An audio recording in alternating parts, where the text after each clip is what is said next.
안녕하세요. 강동 경희대학교 병원 치과병원 치과교정과 교수 강인구입니다. 교정장치를 안 하신 분하고 교정장치를 하신 분하고는 양치법이 많이 다른데요. 굉장히 힘듦에도 열심히 해야 되는 이유가 있습니다. 일단은 우리 치과의 2대 질환이라고 하면은 충치 그리고 잇몸 질환 이렇게 두 가지를 줍니다. 근데 양치가 안 되면 이 두 가지의 가능성이 교정장치를 하신 분들에겐 굉장히 높아집니다.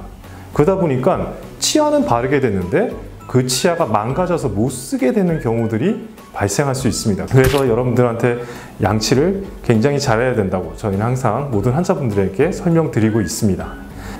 그러면 교정치료 중간에 충치가 생기면 어떻게 할까요?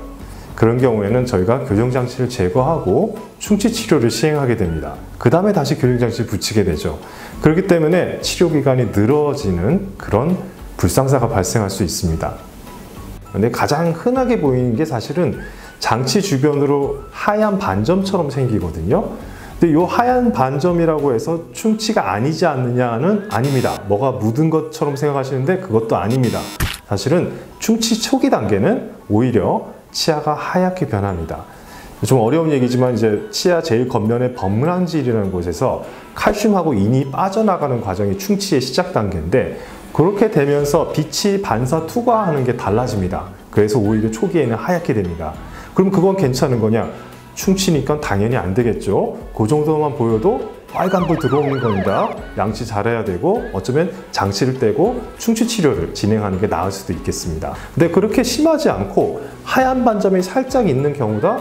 그러면 일단은 최소 3개월 이상 기다려봅니다. 자연적으로 어느 정도는 치유가 일어나거든요.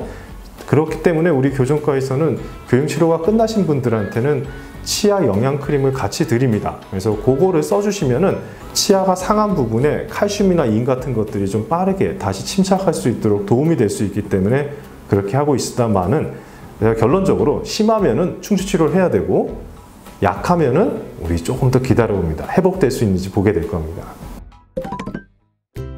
치아를 가지런하게 배열하고 치아를 이동시키기 위해 치아에 붙인 교정장치로 브라켓과 와이어가 있습니다. 치아면에 붙은 브라켓에 와이어를 넣게 됨으로써 치아가 배열되고 움직이게 됩니다. 치아가 움직이게 되면서 치아가 흔들리고 통증이 발생할 수 있습니다. 초반에 통증이 심한 경우 아세트아미노펜과 같은 진통제를 복용하셔도 됩니다. 초반에 적응하는 동안에 장치에 의한 불편감이 큰 경우에는 왁스를 붙일 수 있습니다. 장치로 상처가 난 경우에는 입안 연고를 사용해 주시면 좋겠습니다. 교정용 칫솔은 칫솔 중간 부분이 온폭하게 파여 있어 교정장치 및 교정장치 주변을 닦을 수 있습니다. 칫솔을 90도로 세워 교정장치 부위를 닦아주세요. 한 치아당 6회에서 10회 정도 왔다 갔다 닦아주세요. 45도 방향으로 세워 장치 윗부분에 치면을 닦습니다. 이때 치아 사이에 칫솔보가 들어갈 수 있도록 약한 압력을 줍니다.